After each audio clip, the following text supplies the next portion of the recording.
Class 10। আশা করি তোমরা নিয়মিত ইউটিউবের ভিডিওগুলোকে ফলো করছো এবং সেই অনুযায়ী বৃত্তের স্পর্শক সংক্রান্ত উপপাদ্যগুলোকে তৈরি করছো। আজকে তোমাদের বৃত্তের স্পর্শক সংক্রান্ত উপপাদ্য এই অধ্যায়টির থার্ড ভিডিও। এই থার্ড ভিডিওতে আমরা প্রথমেই যেটা দেখব সেটা হলো আমরা বোঝার চেষ্টা করব যে দুটো বৃত্ত পরস্পরকে স্পর্শ করেছে সেটা আমরা কিভাবে বুঝবো, বা দুটো বৃত্ত কত রকমভাবে পরস্পরকে স্পর্শ করে। ঠিক আছে, তো এসো দেখো এখানে আমি তিনটে ছবি এঁকেছি। দেখো প্রথম ছবিটা লক্ষ্য করো। এই যে প্রথম ছবিটা দেখছো, দুটো বৃত্ত আছে, ও কেন্দ্রীয় একটা বৃত্ত বড় বৃত্ত আর একটা ও ড্যাশ কেন্দ্রীয় বৃত্ত ছোট বৃত্ত। এই ছবিতে দুটো বৃত্ত পরস্পরকে স্পর্শ করেনি, কেননা দুটো বৃত্ত এখানে পরস্পরকে দুটো বিন্দুতে ছেদ করেছে। একটা দেখো পি বিন্দু আর একটা দেখো কিউ বিন্দু। সেই জন্য এখানে বলবো এই ধরনের ক্ষেত্রে আমরা বলবো দুটো বৃত্ত পরস্পরকে ছেদ করেছে, স্পর্শ করেনি। কিন্তু সেকেন্ড যে ছবিটা দেখছো, এখানে দুটো বৃত্ত পরস্পরকে কিন্তু স্পর্শ করেছে। তার কারণ এখানে দুটো বৃত্তের একটাই স্পর্শ বিন্দু, অর্থাৎ একটা বিন্দুতেই দুটো বৃত্ত পরস্পরকে ছেদ করেছে, সেটা পি বিন্দু। এবং এই পি বিন্দুটা হচ্ছে বৃত্ত দুটোর স্পর্শ বিন্দু। পি বিন্দুতেই দুটো বৃত্ত পরস্পরকে স্পর্শ করেছে। এবং খেয়াল করো এই পি বিন্দুতে একটা সরলরেখা এবি আঁকা গেছে, যেটা দুটো বৃত্তেরই স্পর্শক। এবি সরলরেখা ও কেন্দ্রীয় বৃত্তেরও বড় বৃত্তেরও স্পর্শক, ছোট বৃত্তেরও স্পর্শক। ঠিক আছে, তাহলে এই রকম ক্ষেত্রে আমরা বলবো দুটো বৃত্ত পরস্পরকে স্পর্শ করেছে। এবং এই ধরনের যে স্পর্শ করেছে, এই যে স্পর্শটা করেছে, এই স্পর্শটাকে আমরা বলবো অন্তস্থভাবে স্পর্শ করেছে। অর্থাৎ দেখো একটা বৃত্তের ভিতরে আরেকটা বৃত্ত আছে, সে কারণে আমরা বলবো যে অন্তস্থভাবে স্পর্শ করেছে। ঠিক আছে, কিন্তু থার্ড ছবিটায় দেখো এখানে দুটো বৃত্ত পরস্পরকে স্পর্শ করেছে। স্পর্শ বিন্দুটা পি বিন্দু, অর্থাৎ দুটো বৃত্ত একটা বিন্দুতেই স্পর্শ করেছে, সেই বিন্দুটা স্পর্শ বিন্দু। এবং স্পর্শ বিন্দুতে দেখো একটা সরলরেখা আছে, যেটা দুটো বৃত্তেরই স্পর্শক। দেখো এবি সরলরেখা বড় বৃত্তেরও স্পর্শক, আবার এবি সরলরেখা ছোট বৃত্তেরও স্পর্শক, স্পর্শ বিন্দুতে। এবং এই ধরনের ক্ষেত্রে আমরা বলবো বৃত্ত দুটো পরস্পরকে বহিস্থভাবে স্পর্শ করেছে। ঠিক আছে, কিন্তু এই ছবিতে দেখো এই যে এবি রেখাটা টানা হয়েছে, এই এবি রেখাটা বড় বৃত্তের ক্ষেত্রে পি বিন্দুতে স্পর্শক হয়েছে ঠিকই, কিন্তু ছোট বৃত্তের ক্ষেত্রে কোনোভাবেই স্পর্শক হয়নি। অর্থাৎ এখানে এমন কোনো স্পর্শবিন্দু পাওয়া যাচ্ছে না যেখানে দুটো বৃত্তেরই স্পর্শক অঙ্কন করা যাচ্ছে একই বিন্দুতে। ঠিক আছে, তাহলে এই ক্ষেত্রে যখন দুটো বিন্দুতে ছেদ করছে তখন আমরা বলছি দুটো বৃত্ত পরস্পরকে ছেদ করেছে, স্পর্শ করেনি। আর এইরকম ক্ষেত্রে বলছি অন্তস্থভাবে স্পর্শ করেছে, এবং এরকম ক্ষেত্রে বলছি বহিস্থভাবে স্পর্শ করেছে। তাহলে স্পর্শ করলে দুটো বৃত্ত পরস্পরকে স্পর্শ করলে কি হয়, একটাই স্পর্শ বিন্দু পাওয়া যায়, এবং স্পর্শ বিন্দুতে দুটো বৃত্তের একটি সাধারণ স্পর্শক থাকে। ঠিক আছে, তাহলে দেখো সাধারণ স্পর্শক কাকে বলবো আমরা? সাধারণ স্পর্শক বলবো যে একটি সরলরেখা যদি দুটি বৃত্তের প্রত্যেকটিকেই স্পর্শ করে, তাহলে ওই সরলরেখাটিকে বৃত্ত দুটির সাধারণ স্পর্শক বলা হয়। যেমন যখন দুটো বৃত্ত অন্তস্থভাবে স্পর্শ করছে, তখন এবি রেখা হচ্ছে দুটো বৃত্তের সাধারণ স্পর্শক।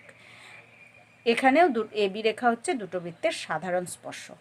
ঠিক আছে, তাহলে নিশ্চয়ই বোঝা গেল দুটো বৃত্ত কত রকমভাবে স্পর্শ করে, সেক্ষেত্রে ছবিগুলো কেমন হয়, কি করে বুঝবো যে দুটো বৃত্ত পরস্পরকে স্পর্শ করেছে, এবং সাধারণ স্পর্শক জিনিসটা কি। ঠিক আছে, এটা নিশ্চয়ই বুঝতে পারলে সবাই।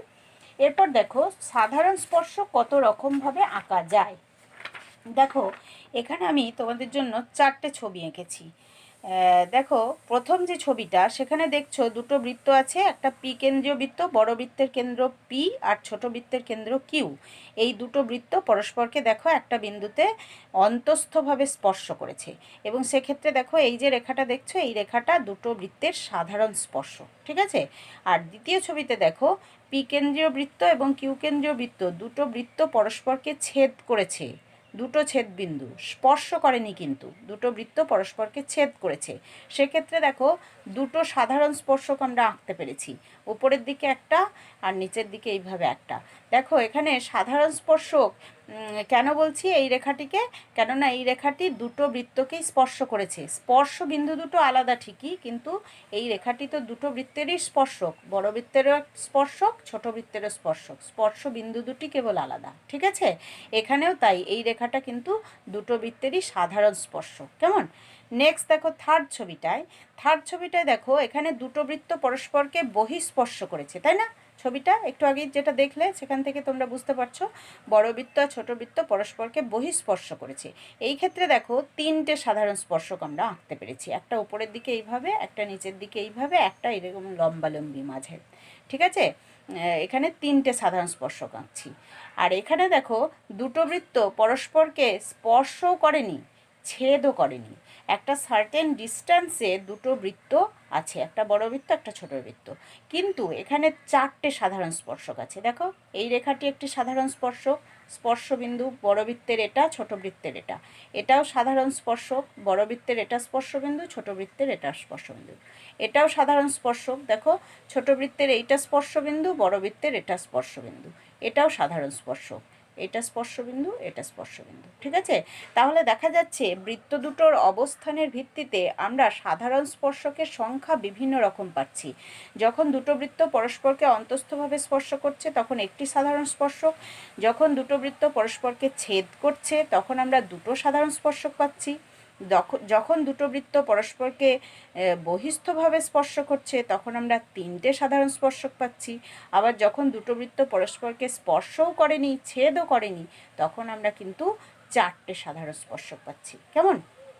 এবার লক্ষ্য করো, এই যে সাধারণ স্পর্শকগুলো দেখছো বিভিন্ন ক্ষেত্রে বিভিন্ন সংখ্যক, সেই সাধারণ স্পর্শকগুলোর ধরন কিন্তু আলাদা। দেখো এই যে সাধারণ স্পর্শকটা দেখেছো ফার্স্ট ছবিতে, এখানে দেখো স্পর্শকের একই পাশে বৃত্ত দুটো আছে, তাই না? দেখো এই সাধারণ স্পর্শকটার একই দিকে দুটো বৃত্ত আছে। এই সাধারণ স্পর্শক দেখো স্পর্শকের একই দিকে, অর্থাৎ দুটো বৃত্তই উপরের দিকে আছে। এখানে দেখো এই স্পর্শক দুটো বৃত্তই নিচের দিকে আছে। এই স্পর্শক দেখো দুটো বৃত্তই উপরের দিকে আছে, অর্থাৎ এই স্পর্শক দুটোর একই দিকে দুটো বৃত্ত আছে। কিন্তু খেয়াল করো এই যে স্পর্শকটা, এই স্পর্শকটা দেখো দুটো বৃত্ত দুই বিপরীত পাশে আছে, তাই না? এই যে স্পর্শকটা দেখছো তোমরা, এটা ক্ষেত্রে দুটো বৃত্ত দুই বিপরীত পাশে আছে। এই যে দেখো পেনটা দিয়ে আমি যদি স্পর্শকটা বোঝাই, দুটো বৃত্ত দুই পাশে আছে, তাই না? স্পর্শকের দুপাশে দুটো বৃত্ত আছে। দেখো এখানে এই যে স্পর্শকটা তোমরা দেখছো, এই স্পর্শকে দেখো দুপাশে দুটো বৃত্ত, পেনের একদিকে ছোট বৃত্ত একদিকে বড় বৃত্ত, তাই না? এই যে স্পর্শকটা দেখছো, এটা দেখো পেনের একদিকে ছোট বৃত্ত একদিকে বড় বৃত্ত, কিন্তু এই স্পর্শকটা দেখো দুটো দুটো বৃত্তই কিন্তু পেনের একই দিকে আছে। এখানে দেখো দুটো বৃত্তই পেনের উপরের দিকে আছে। তাহলে দেখা যাচ্ছে স্পর্শকের কোনো কোনো স্পর্শকের ক্ষেত্রে দুটো বৃত্তই একই দিকে থাকছে, সেই স্পর্শকগুলোকে আমরা বলবো সরল সাধারণ স্পর্শক। অর্থাৎ এখানে যে সাধারণ স্পর্শকটা আছে এটা সরল সাধারণ স্পর্শক, এই সাধারণ স্পর্শক সরল সাধারণ স্পর্শক, এটা সরল সাধারণ স্পর্শক। এখানে দেখো এটা সরল সাধারণ, এটা সরল সাধারণ, কিন্তু যখন সাধারণ স্পর্শকের দুই বিপরীত পাশে বৃত্ত দুটো থাকছে তখন সেই ধরনের স্পর্শকগুলোকে আমরা বলবো তির্যক সাধারণ স্পর্শক। দেখো এই স্পর্শকটা তির্যক সাধারণ স্পর্শক। এই যে স্পর্শকটা দেখছো তির্যক সাধারণ স্পর্শক, এই যে স্পর্শকটা দেখছো তির্যক সাধারণ স্পর্শক, ঠিক আছে? তাহলে তোমরা কি জানলে? যে সাধারণ স্পর্শকের একই পাশে বৃত্ত দুটি অবস্থিত হলে স্পর্শকটিকে সরল সাধারণ স্পর্শক, এবং সাধারণ স্পর্শকের বিপরীত পাশে বৃত্ত দুটি অবস্থিত হলে স্পর্শকটিকে তির্যক সাধারণ স্পর্শক বলা হয়। ঠিক আছে? তাহলে তোমরা এটা খাতায় লিখে নেবে ভালো করে, দিয়ে তারপর বারবার পড়বে এবং ভালো করে মনে রাখার চেষ্টা করবে, ঠিক আছে? তাহলে দেখো এখানে যখন দুটো বৃত্ত অন্তস্থভাবে স্পর্শ করছে আমরা একটা সরল সাধারণ স্পর্শক পাচ্ছি, যখন দুটো বৃত্ত পরস্পরকে ছেদ করছে আমরা দুটো সরল সাধারণ স্পর্শক পাচ্ছি, যখন দুটো বৃত্ত পরস্পরকে বহিস্থভাবে স্পর্শ করছে তখন আমরা দুটো সরল সাধারণ স্পর্শক পাচ্ছি আর একটা তির্যক সাধারণ স্পর্শক পাচ্ছি, যখন দুটো বৃত্ত পরস্পরকে স্পর্শও করেনি ছেদও করেনি এরকম ক্ষেত্র হচ্ছে তখন আমরা দুটো সরল সাধারণ স্পর্শক পাচ্ছি আর দুটো তির্যক সাধারণ স্পর্শক পাচ্ছি, তাই না? এইভাবে কিন্তু তোমাদের খেয়াল রাখতে হবে সরল সাধারণ স্পর্শক কী, তির্যক সাধারণ স্পর্শক কী, বা বৃত্তের বিভিন্ন অবস্থানে কটা সাধারণ স্পর্শক আঁকতে পারা যাচ্ছে সেগুলো তোমাদের বুঝতে পারতে হবে। ঠিক আছে, নেক্সট দেখো আমরা যেটা দেখব, দেখো এখানে দুটো ছবি আঁকা আছে। দেখো ফার্স্ট ছবিতে দুটো বৃত্ত, পি কেন্দ্রীয় একটা বৃত্ত, বড় বৃত্তের কেন্দ্র পি, ছোট বৃত্তের কেন্দ্র কিউ। পি এবং কিউ কেন্দ্রীয় বৃত্ত দুটো পরস্পরকে এ বিন্দুতে অন্তস্থভাবে স্পর্শ করেছে, তাই না? এখানে কি আছে, পি এবং কিউ কেন্দ্রীয় দুটি বৃত্ত পরস্পরকে এ বিন্দুতে বহিস্থভাবে স্পর্শ করেছে, তাই না? এবার দেখো আমি কি করছি না, এখানে এই যে বৃত্ত দুটো দেখছো, এই বৃত্ত দুটোর কেন্দ্র দুটোকে আমি যোগ করছি। ঠিক আছে, দেখো পি কেন্দ্র আর কিউ কেন্দ্র, এই কেন্দ্র দুটোকে আমি যোগ করে দিচ্ছি। কেমন, কেন্দ্র দুটোকে আমি যোগ করে দিলাম। ঠিক আছে, কেন্দ্র দুটো যোগ করে দিলাম স্কেল দিয়ে। তাহলে দেখো কি পেলে, কেন্দ্র দুটো যোগ করে যে রেখাটা পেলাম আমরা, সেই রেখার উপরেই দেখো স্পর্শ বিন্দুটা উপস্থিত আছে, তাই না? তাহলে কি হচ্ছে, বৃত্ত দুটোর কেন্দ্র আর স্পর্শ বিন্দু সমরেখ হচ্ছে। ঠিক আছে, এখানেও দেখো এই ছবিতে আমরা কেন্দ্র দুটো যোগ করছি। ঠিক আছে, পি আর কিউ আমরা এইভাবে যোগ করে নিচ্ছি, পি আর কিউ। তাহলে পি আর কিউ যোগ করলে এখানে আমরা ছোট রেখা পাচ্ছি। এবার কি করছি, দেখো পি আর কিউ যোগ করেছি, কেন্দ্র দুটো যোগ করেছি, এবার এই রেখাটাকে আমি বর্ধিত করছি। ঠিক আছে, বর্ধিত করলে দেখো সেই বর্ধিত রেখার উপরে স্পর্শবিন্দুটা থাকছে, তাই না? তাহলে আমরা কি বুঝতে পারছি, হাতে কলমে কি দেখলাম, যে দুটো বৃত্ত যখন পরস্পরকে স্পর্শ করে, সেটা বহিস্থভাবে স্পর্শই হোক বা অন্তস্থভাবে স্পর্শই হোক, দুটো বৃত্ত যখন পরস্পরকে স্পর্শ করে তখন কি হয় না, কেন্দ্র দুটো, কাদের কেন্দ্র, বৃত্ত দুটোর কেন্দ্র, অর্থাৎ কেন্দ্রদ্বয় ও স্পর্শ বিন্দু, বৃত্ত দুটোর যে বিন্দুতে স্পর্শ করছে অর্থাৎ স্পর্শ বিন্দু কি হচ্ছে, একই রেখার উপর থাকছে, অর্থাৎ সমরেখ হচ্ছে। ঠিক আছে, এটা আমরা হাতে কলমে দেখলাম। আরও লক্ষ্য করো, এখানে কেন্দ্র দুটোর দূরত্ব অর্থাৎ পি কিউ, তাই না? পি কিউটা কী হচ্ছে, পি কিউ সমান আমি দেখো লিখতে পারি, পি কিউ সমান আমি লিখতে পারি পি এ প্লাস কিউ এ, তাই না? দেখো পি কিউ সমান পি এ, তার সঙ্গে যোগ করছি কিউ এ, তবেই তো পি কিউ পাওয়া যাচ্ছে। তো পি এটা কী জিনিস, দেখো পি এটা হচ্ছে বড় বৃত্তের ব্যাসার্ধ, তাই না? পি এ হচ্ছে বড় বৃত্তের ব্যাসার্ধ, আর কিউ এটা কী জিনিস, ছোট বৃত্তের ব্যাসার্ধ। তাহলে দেখো আমরা কি পাচ্ছি, দুটো বৃত্ত যখন পরস্পরকে বহিস্থভাবে স্পর্শ করছে তখন কেন্দ্র দুটোর দূরত্ব বৃত্ত দুটোর ব্যাসার্ধ দুটোর যোগফলের সঙ্গে সমান হচ্ছে। ঠিক আছে, যোগফলের সঙ্গে সমান হচ্ছে। আবার দেখো এখানেও আমরা যদি কেন্দ্র দুটোর দূরত্ব দেখি, তাহলে কেন্দ্রদ্বয়ের দূরত্ব কী হবে, পি কিউ। পি কিউ সমান দেখো আমি লিখতে পারি পি এ বিয়োগ কিউ এ। এখন দেখো পি এটা কী জিনিস, পি এ হচ্ছে বড় বৃত্তের ব্যাসার্ধ, আর কিউ এ দেখো পি এ থেকে আমি কিউ এ বিয়োগ করে দিচ্ছি, তাহলে কি পড়ে থাকছে, পি কিউ পড়ে থাকছে। পি এ হচ্ছে বড় বৃত্তের ব্যাসার্ধ, কিউ এ হচ্ছে ছোট বৃত্তের ব্যাসার্ধ। তাহলে আমরা কি পাচ্ছি, কেন্দ্র দুটোর দূরত্ব ব্যাসার্ধ দুটোর বিয়োগফলের সঙ্গে সমান। কখন, যখন বৃত্ত দুটো পরস্পরকে অন্তস্থভাবে স্পর্শ করছে। ঠিক আছে, এটাও কিন্তু আমাদের একটা তথ্য জানা হলো যে কীভাবে মানে ব্যাসার্ধের যোগফল বা বিয়োগফল দেখে আমরা বুঝতে পারবো যে বৃত্ত দুটো কেমনভাবে স্পর্শ করেছে। দেখো কি পেলাম, যদি দুটি বৃত্ত পরস্পরকে অন্তঃস্পর্শ করে তবে কেন্দ্র দুটির দূরত্ব ব্যাসার্ধ দুটির দৈর্ঘ্যের অন্তর্ফলের সমান হবে অন্তঃস্পর্শ করলে, তাই না?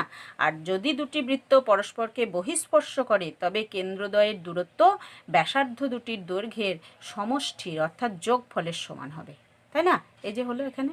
ঠিক আছে, তাহলে এটাও কিন্তু একটা সুন্দর তথ্য পাওয়া গেল। এগুলো তোমরা সুন্দর করে খাতায় লিখবে এবং বারবার পড়বে এবং অবশ্যই ভালো করে মনে রাখার চেষ্টা করবে, কেননা তোমাদের যে অবজেক্টিভ প্রশ্নগুলো হবে সেগুলো সমাধান করতে, অবজেক্টিভ প্রশ্নের সমাধান করতে এই তথ্যগুলোকে ভীষণভাবে কাজে লাগবে। ভালো করে লিখবে এবং বারবার পড়বে। ঠিক আছে, এবার দেখো আমরা কি দেখব, আমরা একটু আগেই যেটা দেখলাম না, যে দুটো বৃত্ত পরস্পরকে স্পর্শ করলে অর্থাৎ বহিস্থভাবেই স্পর্শ করুক বা অন্তঃস্থভাবেই স্পর্শ করুক, বৃত্তের কেন্দ্র দুটো আর স্পর্শ বিন্দুটা সমরেখ হয়। এটা আমরা খাতায় কলমে দেখলাম, এটা কি আমরা এবার যুক্তি দিয়ে প্রমাণ করব। ঠিক আছে, তাহলে দেখো আমাদের যুক্তি দিয়ে কি প্রমাণ করতে হবে? আমরা যুক্তি দিয়ে প্রমাণ করব যে যদি দুটি বৃত্ত পরস্পরকে স্পর্শ করে তাহলে স্পর্শ বিন্দুটি কেন্দ্র দুটির সংযোজক সরল রেখাংশের উপর অবস্থিত হবে। ঠিক আছে, এটা আমরা প্রমাণ করব। তো তার জন্য আমরা কি করেছি দেখো, এ কেন্দ্রীয় একটা বড় বৃত্ত, একটা বি কেন্দ্রীয় একটা ছোট বৃত্ত, এ কেন্দ্রীয় আর বি কেন্দ্রীয় বৃত্ত দুটো পরস্পরকে পি বিন্দুতে স্পর্শ করেছে দেখিয়েছি। যেহেতু স্পর্শ দুরকমভাবে করতে পারে, বহিস্থভাবে এবং অন্তস্থভাবে, সেই জন্য দুটো ছবি আঁকা হয়েছে। এ কেন্দ্রীয় এবং বি কেন্দ্রীয় বৃত্ত দুটো পরস্পরকে এই ছবিতে বহিস্থভাবে স্পর্শ করেছে আর এই ছবিতে অন্তস্থভাবে স্পর্শ করেছে। ঠিক আছে, তাহলে এখানে আমাদের প্রদত্ত কি না, এ ও বি কেন্দ্রীয় দুটি বৃত্ত পরস্পরকে পি বিন্দুতে স্পর্শ করেছে। ঠিক আছে, এবার আমাদের প্রামাণ্যটা কি? তাহলে আমাদের কি প্রমাণ করতে হবে? আমাদের প্রমাণ করতে হবে যে স্পর্শ বিন্দুটা অর্থাৎ এই পি বিন্দুটা কেন্দ্র দুটো সংযোজক যে রেখা অর্থাৎ এ বি যে রেখাটা হবে সেই রেখার উপরে পি বিন্দুটা অবস্থিত হবে। অর্থাৎ তার তার অর্থ কি, এ পি বি এই তিনটে বিন্দু সমরেখা হবে। একইভাবে এই ছবিতেও হবে, এ পি বি তিনটে বিন্দুই সমরেখা হবে। তাহলে আমাদের প্রামাণ্য বা প্রমাণ করতে কি হবে না, এ পি বি সমরেখ, এটা আমাদের প্রমাণ করতে হবে। কেমন? দেখো, প্রমাণের জন্য আমরা কি করব, অঙ্কন করব। আমি অঙ্কন করব কি, যে এপি আর এপি অর্থাৎ বৃত্তের কেন্দ্রের সঙ্গে স্পর্শ বিন্দুটা যোগ করছি। দেখো, এর সঙ্গে পি যোগ করলাম, আবার এখানে আমি কি করছি, বি এর সঙ্গে পি যোগ করছি। বি কেন্দ্রীয় বৃত্ত, বি এর সঙ্গে পি যোগ করলাম। তাহলে আমি কি করলাম, এপি আর বিপি যোগ করলাম। এই ছবিতেও করতে হবে এপি আর বিপি। দেখো এখানে আমি এই যে এপি যোগ করে দিলাম আর এখানে বিপি যোগ করলাম। ঠিক আছে, তাহলে আমি এপি আর বিপি যোগ করলাম। তাহলে এবার অঙ্কনটা তোমরা যেমন লেখো লিখবে, এপি আর একটা হলো বিপি যোগ করা হলো, যোগ করা হলো। এবার দেখো প্রমাণ কি বলছে। যোগ করলে দেখা যাচ্ছে যে তাহলে পি বিন্দুতে যেহেতু বৃত্ত দুটো স্পর্শ করেছে, তোমরা দেখেছো দুটো বৃত্ত স্পর্শ করলে কি হয়, স্পর্শ বিন্দুতে একটা সাধারণ স্পর্শক থাকে। তাহলে এখানে পি বিন্দুতে একটা সাধারণ স্পর্শক থাকবে, অর্থাৎ একটা সরলরেখা থাকবে যেটা দুটো বৃত্তেরই স্পর্শক হবে। ঠিক একইভাবে এখানেও তাই থাকবে, পি বিন্দুতে একটা সাধারণ স্পর্শক থাকবে, অর্থাৎ একটি সরলরেখা থাকবে যেটা দুটো বৃত্তকেই স্পর্শ করবে। আমরা সেই সরলরেখাটি এঁকে নিই। কেমন? তাহলে পি বিন্দুতে আমরা ওই সাধারণ স্পর্শকটা এঁকে নিচ্ছি। এখন দেখো, পি বিন্দুতে আমি একটা সরল রেখা টানছি। দেখো দুটো বৃত্তরই স্পর্শক হয়ে গেছে। এই রেখাটার আমরা একটা নাম দেব, অর্থাৎ রেখার উপরে দুটো বিন্দু ভেবে নেব, একটা এস নাম দিলাম আর একটা টি নাম দিলাম। তাহলে পি বিন্দুতে সাধারণ স্পর্শক হয়ে গেল এস টি। ঠিক একইভাবে এই ছবিতেও আমি এঁকে নিচ্ছি। এই যে পি বিন্দু, পি বিন্দু দিয়ে এভাবে একটা স্পর্শক টেনে নিচ্ছি। দেখো এখানেও নাম দিলাম এস আর টি। তাহলে আমরা কি করলাম, এ কেন্দ্রীয় বিকেন্দ্রীয় বৃত্ত দুটো পরস্পরকে পি বিন্দুতে স্পর্শ করেছে, সুতরাং পি বিন্দুতে বৃত্ত দুটোর একটা সাধারণ স্পর্শক আছে। আমি ধরে নিলাম যে ধরি এস টি হলো ওই সাধারণ স্পর্শক। দেখো আমি এস টি আঁকলাম, তাহলে লিখলাম ধরি এস টি হলো ওই সাধারণ স্পর্শক। ঠিক আছে, এবার যুক্তিটা দেখো। আমি যদি এই ছবিটা না দেখি, এই বাঁদিকের ধরো ছোট বৃত্তটা দেখছি না, কেমন? তাহলে তুমি কি দেখতে পাচ্ছ, ডান দিকে, ডান দিকে তুমি দেখতে পাচ্ছ যে এ কেন্দ্রীয় বৃত্তের এস টি, টি বিন্দুটা দেখা যাচ্ছে না, এই যে এস টি, এস টি হলো স্পর্শক আর এপি হলো স্পর্শ বিন্দুগামী ব্যাসার্ধ, তাই না? এই যে পি বিন্দু স্পর্শ বিন্দু আর এপি স্পর্শ বিন্দুগামী ব্যাসার্ধ হচ্ছে। তাহলে তাহলে আমরা কি পাচ্ছি, এ কেন্দ্রীয় বৃত্তের এস টি স্পর্শক আর এপি স্পর্শ বিন্দুগামী ব্যাসার্ধ। তাহলে তোমরা প্রথম যে উপপাদ্যটা শিখেছিলে সেটা কি শিখেছিলে, স্পর্শকের উপর স্পর্শ বিন্দুগামী ব্যাসার্ধ লম্ব হবে, তাহলে এপি এস টি এর উপর লম্ব। ঠিক আছে, ঠিক একইভাবে এখানেও হবে। দেখো এ কেন্দ্রীয় বৃত্ত, এই যে কেন্দ্রীয় বৃত্ত, এপি স্পর্শ বিন্দুগামী ব্যাসার্ধ, এস টি স্পর্শক। তাহলে আমরা পাচ্ছি এ কেন্দ্রীয় বৃত্তের এস টি স্পর্শক ও এপি স্পর্শক বিন্দুগামী ব্যাসার্ধ। সুতরাং আমি কি পেয়ে যাব, যে এপি, এপি লম্ব, লম্বের চিহ্ন কার উপর লম্ব, এস টি তার উপর লম্ব। ঠিক একইভাবে আমি যদি বাদিকের বড় বৃত্তটা না দেখি, ঠিক আছে, বড় বৃত্তটা যদি না দেখি তাহলে দেখো ডান দিকের এই ডান দিকের বড় বৃত্তটা যদি না দেখি তাহলে বাঁদিকের ছবিটা দেখো, লক্ষ্য করো, এই যে বিকেন্দ্রীয় বৃত্তের এসটি স্পর্শক আর বিপি স্পর্শবিন্দুগামী ব্যাসার্ধ, তাহলে কি হবে, একই কারণে বিপি এসটির উপর লম্ব হবে। এই বৃত্তের ক্ষেত্রেও তাই হবে, বিপি স্পর্শ বিন্দুগামী ব্যাসার্ধ আর এসটি স্পর্শক, তাহলে বিপি এসটির উপর লম্ব হবে, সেটাই আমরা লিখছি। আবার বিকেন্দ্রীয় বৃত্তের এসটি স্পর্শক ও বিপি স্পর্শবিন্দুগামী ব্যাসার্ধ, সুতরাং আমরা কি পাচ্ছি, যে আমরা পেয়ে যাচ্ছি বিপি লম্ব এসটি। তাহলে দেখো আমরা কি পেলাম, আমরা পেলাম এপি রেখাটা এসটির উপর লম্ব কোন বিন্দুতে, পি বিন্দুতে, আবার বিপি রেখাটাও এসটির উপর লম্ব কোন বিন্দুতে, পি বিন্দুতে। তাহলে এপি আর বিপি একই রেখা এসটি এর উপর একই বিন্দুতে লম্ব, তাই না? তাহলে কি হবে, এপি আর বিপি নিশ্চয়ই একই সরল রেখায় থাকবে, নাহলে তো এটা সম্ভব নয়, তাই না? তাহলে আমরা কি করব, যে লিখব যেটা বললাম, অতএব এপি ও বিপি একই বিন্দু পিতে এসটি রেখার উপর লম্ব, এটা আমরা লক্ষ্য করলাম। সেখান থেকে আমরা বুঝতে পারছি যে এপি ও বিপি এক সরল রেখায় অবস্থিত। তাহলে এপি আর বিপি যদি একই সরল রেখায় থাকে তাহলে কি প্রমাণ হলো, এপিবি সমরেখ, এপিবি সমরেখ। ঠিক আছে, তাহলে আমাদের প্রমাণটা হয়ে গেল। তাহলে এই উপপাদ্য থেকে তোমরা কি শিখলে, তোমরা শিখলে যে যদি দুটো বৃত্ত পরস্পরকে স্পর্শ করে তাহলে ওই স্পর্শ বিন্দুটা কেন্দ্র দুটোর সংযোজক রেখার উপরে অবস্থিত হয়। ঠিক আছে, এভাবে তোমরা উপপাদ্যটাকে তৈরি করে নেবে। সেই সঙ্গে যে যে আগের ভিডিওর প্রথম দিকে আমি যে তথ্যগুলো তোমাদের জানালাম সেগুলো খাতায় লিখবে এবং সুন্দর করে পড়বে, ভালো করে মনে রাখার চেষ্টা করবে। পরের দিন আমি আবার অন্য কিছু নিয়ে আলোচনা করব, কেমন?